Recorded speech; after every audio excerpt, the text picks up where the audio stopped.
We're back. This is either going to go very smoothly or it's going to completely backfire. He was like almost asleep. And then you heard my voice and you're waking up. Look at this sweet little face, you guys. Yeah, you heard mommy talking. John is milking the cow and he milks her twice a day. She gets milked in the morning and in the evening. Hey. And she has a calf on her. She's a good cow. She gives us a lot of milk. Hello, friends. I am hanging out with my little buddy, and everybody's gonna yell at me again because of my hair. But I don't really care because it's my hair, and I like when it's down. Actually, it's up almost always. But when I put my head against the back of my bed, my hair clip doesn't, like I use like a metal clip, you know, like a claw clip. That's really uncomfortable. So I put my hair down when I'm sitting up in my bed, and he doesn't mind at all. And his little fingers are safe because they're wrapped up like tiny little potatoes. And his little toes are safe because he's got this baby gown on that ties around his feet. So we really have nothing to worry about here. Also, my hair's really soft, so I'm sure that he doesn't mind laying his head next to it. And it smells amazing. I got new shampoo and conditioner, and it's the bomb. Anyway, so while I think he's gonna cooperate. We're just checking. Maybe this pacifier is super cool. We just got it because he did not like any pacifiers at all. This one is called the Passy, and it was designed by a midwife who was trying to create something that resembled an actual breast, and was honestly like, it's the only one he will take like that. So it's kind of neat, like the shape of it. It helps to transition with the nursing and whatnot.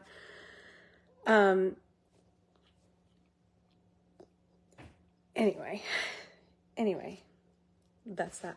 So I think he's going to cooperate. I wanted to hop on and share like a little bit more about my actual birth experience, because you guys saw the video, but it was obviously like a highlight reel and not 4 hours long, which I think we were. It was like 4.5, maybe 4 hours of active labor. So I thought I'd fill y'all in on the details of our 8th birth. It was my 3rd home birth, and yeah, I think it went pretty well. He's so cute. I can't stop. Like, this is my favorite. Just, I could sit with a new baby in my arms forever and ever and ever and be happy. So, y'all are funny. Okay, so let me start at the night before. Israel had been waking up a lot, like through the night, and I was just not getting good sleep. So John has actually been sleeping in the extra room we have with him. So when he wakes up in the middle of the night, John could like just lay with him or put him back to bed or whatever. So it's just me in here, and I could tell I was having like contractions. But they were really far apart. Like, there was no consistency to them. They just felt kind of intense. I knew that he was really low just by how the contractions felt versus how it felt in early stages with my other girls. Are you going to get mad? A little bit? Am I talking too much? So, needless to say, for me, with the other girls, I had a lot of prodromal labor and would have like real contractions for weeks and weeks and weeks before labor actually started. I think with Elena, I was like 4 centimeters for a month before I actually went into active labor with her. It's just, my body has, like with all the girls, it was very much the same except for Marin. Marin was really low. And the labor it just felt totally different. I went into the hospital with her thinking that I was like probably 7 centimeters in my experience, you know, she was our 6th. And so I had had 4 unmedicated births before that. So I was like, this feels pretty far along. And I was like 3 centimeters.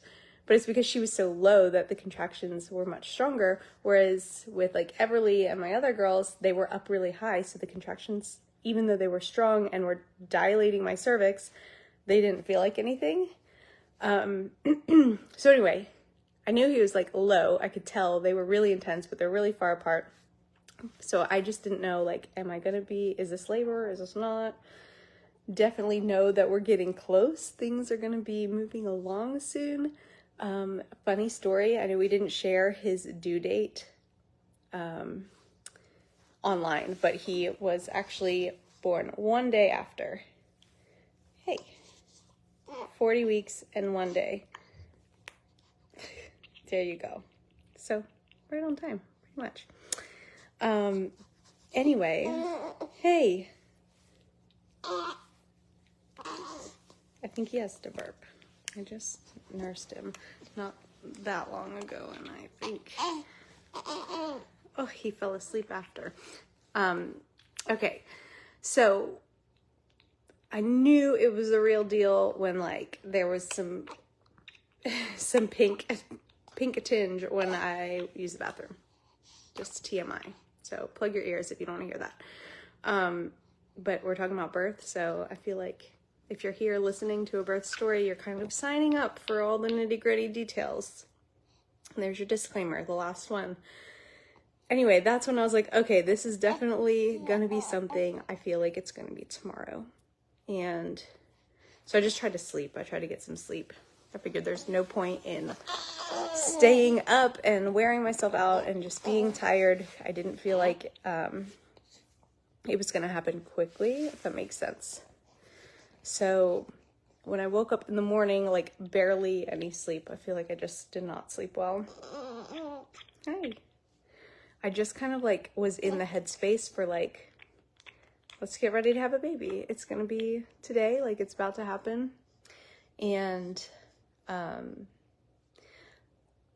don't remember what time anything. I think I got in the bath. Like I started a bath. It was probably, I think I had breakfast, started the bath, and got in around 9 a.m. John went out to milk the cow. I just wanted, because I was still having contractions, but they were still like 15 minutes apart, at least. Like they were just spread really far out. But they were intense enough that I just wanted like the water to help me relax. Hello. And so I got in the bath at like around 9 o'clock. And there I stayed for a while. So John milked the cow and then came in, and he was like popping in and out pretty much the whole time, like helping my mom with the kids, tending to Israel. Israel would come running in the bathroom, which was fine. Like I loved having him there, but then he would start trying to touch stuff and trying to climb in the bath with me. And our bathtub is really nice to soak in. 10 out of 10 would not recommend it for laboring and birthing a child. It is very narrow. I was this close to like buying a birth pool, because we had a liner already. It came in the home birth kit. So we had the liner for a pool. We just didn't have the pool. So I almost bought one, and then I would have just like resold it or whatever. But I didn't. I thought it'll be fine. We'll save the money. This will be fine. Well, when I'm in labor, like it's going to be uncomfortable no matter what, right? Okay, so our tub is deep but narrow, which is fine to like lay back and relax through contractions. And that is kind of like my sweet spot, at least for a while, until I'm like middle of transition, is like just breathe, sing worship music, praise the Father, have John pray over me when they start getting really intense, like just, he can tell, but I squeeze his hand and he'll just pray. And so, gosh, what time was it that I feel like things started picking up? Maybe around 11:30.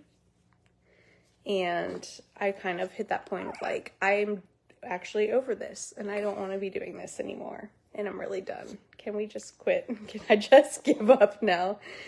Which, if you've ever had a baby without medicine, and even maybe if you have had an epidural, you don't want that. What do you want? Hey, then you know that exact feeling and moment I'm talking about, where you're just like, okay, I'm done. Can I go home now? I was there. I was just really uncomfortable because I couldn't, like, there was just no way to, like, squat or get up and down easily. And not even that I would want to, but, like, I kind of wanted to change, like, positions and not just be laying back. I wanted to lay on my side, but I couldn't because it was too deep. So I was like, I'm gonna get out. I'm gonna get in the shower. Or we'll try the shower. Maybe that'll help. I have like a birthing ball I had in the shower. So we started the hot water, got in there, and had like maybe 1 or 2 contractions, and was immediately like, nope, this was a mistake. This was a mistake. I take it back. Please, please help me get back to the bathtub. Poor John, bless his heart. He's like standing in the shower halfway to like do counter pressure, which is like pushing in on my hips during a contraction. Don't know why it feels better, but it really does. So he's like getting like soaked and it was like maybe 5 minutes. And I was like, this is horrible, like horrible. Put me back in the bath. So I got back in the bathtub and, I just wanted to like lay down on my side, but I didn't want to get out of the water. But our bath specifically, is too deep.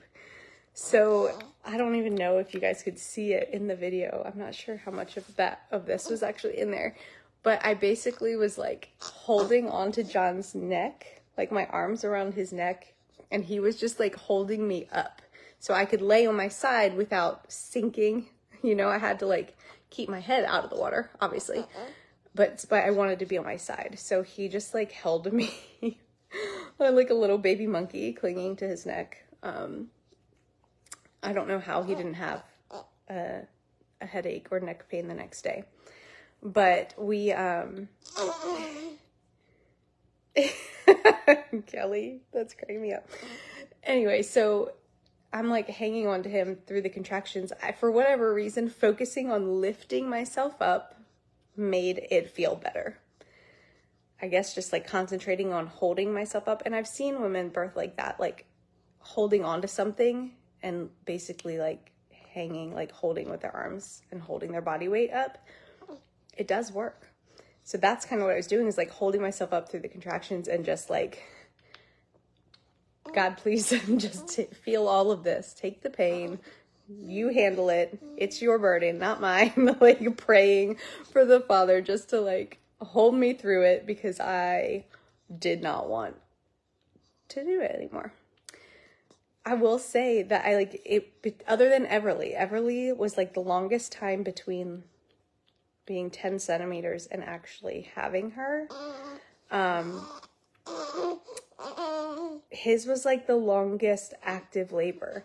With the girls and Israel, like Israel, my water broke and he was in my arms in 2 hours.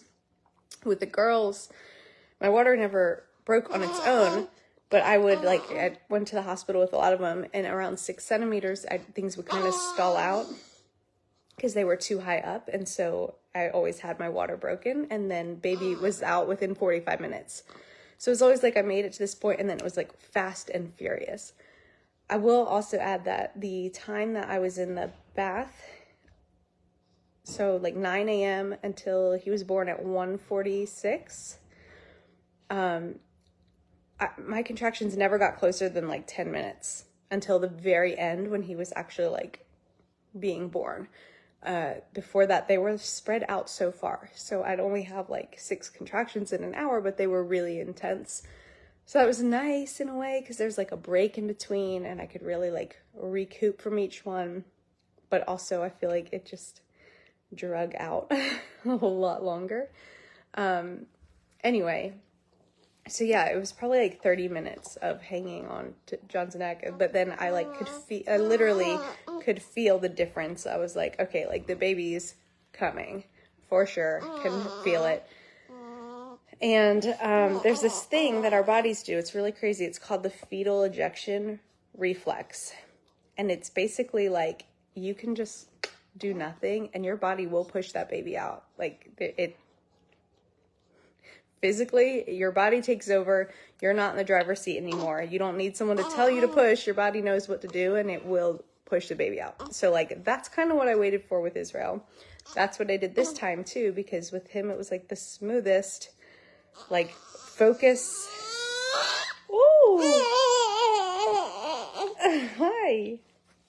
You want milk, don't you? Yeah, probably. With him it was it's basically like I am going to breathe and focus on getting through this contraction, and that's it. I'm not going to think about anything except like just, you know, breathing through it, trying to pray and release whatever to hit. And so that is where that was like taking place. And then his head was out. Next thing I know, I was like, okay, there's the head. We just checked, made sure there's no cord or anything. And then there were no more contractions. It felt like forever where I was just sitting there waiting for another contraction to like push out his shoulders, and his body. But it was nothing for a few minutes. So I just kind of like took a breather, waited. And then when I felt another contraction, pushed the rest of them out. And then bam, it's like it hits you all at once. Like, wow, I survived that. That's crazy because I thought that I would not. Every time, it doesn't fail. You always feel like, I want to quit. I'm not going to make it through this.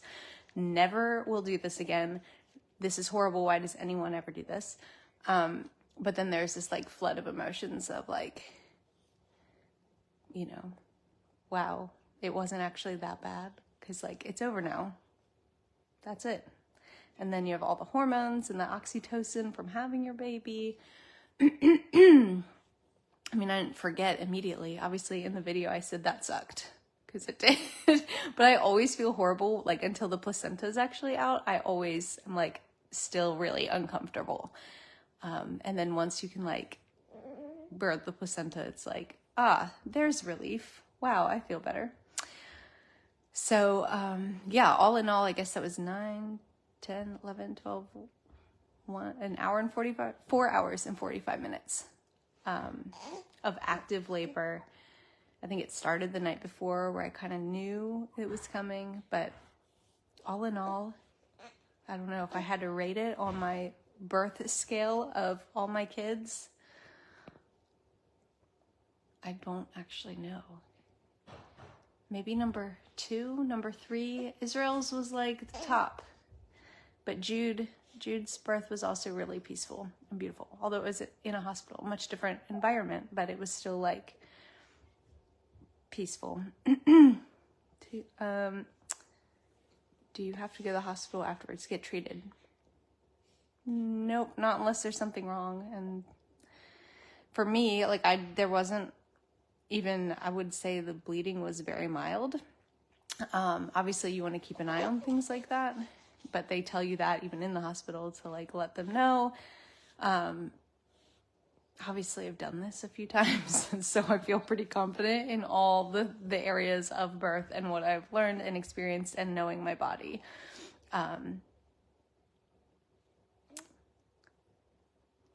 But yeah,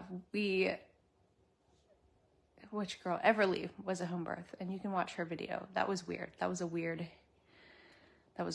I was like 10 centimeters and not in pain, and it was puzzling the midwife, and everybody was like, I don't know what to do with this. We've never seen this before. Anyway, she was probably the hardest. I think mentally. She was my first home birth and not what I was expecting. And it was just so different. Anyway, I forget what I was going to say. The placenta, we buried it outside with our dead cats. Yes, I think John, I was going to ask him. He buried it. I don't know. I told him to bury it. So where'd you bury the placenta? Out there. With the cats? Mm-hmm. Yeah, he said, yeah. I told him to bury it by the garden, but we buried it in the cat graveyard. So there's that. There's only 2 cats out there and a chicken and maybe a sheep. So that's just where we bury those kinds of things. Oh my gosh. Welcome to the farm life, you guys.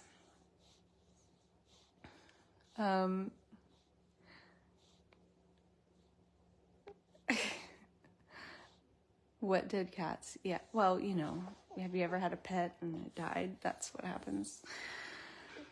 Yes, they push on your stomach after you have a baby, but they don't, that's really just to help make sure that your uterus is contracting. If you, especially nursing, you can feel when your uterus is contracting, trust me. Especially the more babies you have, the more intense that, like, those afterbirth, what is happening here? I'm trying to fix my bra, sorry. You can feel the more intense those afterbirth contractions get. But that's also, like, they just try to make sure that you're not bleeding too much, all of those things. So, like, yes, you can push on yourself at home, but you don't have to as long as your body is contracting and whatever. How do you keep the water warm in the tub? In the bathtub, it was really easy because I just added more hot water and let water out. Thankfully, we have 2 hot water heaters, so I never had to worry about running out of hot water. But you want to keep it around your body temperature. So, like, we had a thermometer to check the temperature of the water. You could tell them no. They'll probably argue with you. In a hospital, it's very hard to, like, advocate for yourself in that situation, I feel like. But, yeah, it's not completely necessary for them to do that, no. That's one of the reasons that I switched to home birthing and like it so much, is that after, you can just sleep and nobody's waking you up every 4 hours to take your vital signs or take your blood or push on your stomach or all the million things that they come in. It seems like somebody is like a revolving door and you don't actually get to rest. So, did we feel like we were having a boy? Yeah, we actually said like little brother the whole pregnancy. So I would have been shocked if he came out a girl. Although it was still like, we weren't sure. Obviously, we had no way of knowing. So there was still a element of like awe. The same thing I said with Israel, where we had prayed for a boy and my pregnancy was so different with him than the girls. So I kind of, part of me knew, but I almost like didn't want to believe it. And so when he was born, it was like this, oh my gosh, it actually, like, it really, you're really here, like, you're really a boy. And so I think it was kind of this similar feeling. We've been saying little brother, and all of that for so long that once he was born, it was like, you're really here. And we didn't even look. I don't know if you could tell in the video or not, but we did not check until the girls got there. John was like, let's look together. I'm like, yes, absolutely. Like, go get everyone and then we'll see, which was really sweet. When you home birth, it depends on the state that you're in and sometimes the county. It's not complicated though, for the most part. You just have to go to the Register of Deeds with like proof of pregnancy, proof of birth, etc., etc. Look at this guy. Oh, his eyes are getting so dark. I can't tell if they're turning green or brown, but I imagine that they are. Let's see that they're gonna be brown. What do you think? You look so concerned. Hi, little buddy. Say hi. What are you thinking? Oh my gosh. He's literally perfect. And Israel is obsessed with him. He comes in all the time and just like kisses him on the head and pats him, tries to pick him up. It's so sweet. Yeah, okay. Do any of our kids have blue eyes? Great question. Everly has bright blue eyes. You just tooted on me. Tyler has one blue eye and one green eye. They're like very close. It's just a subtle difference between the two, but but there is a difference. And then Elena and Marin both have hazel eyes, and Jude and Adeline both have brown eyes. Israel's eyes are like dark brown, but his eyes were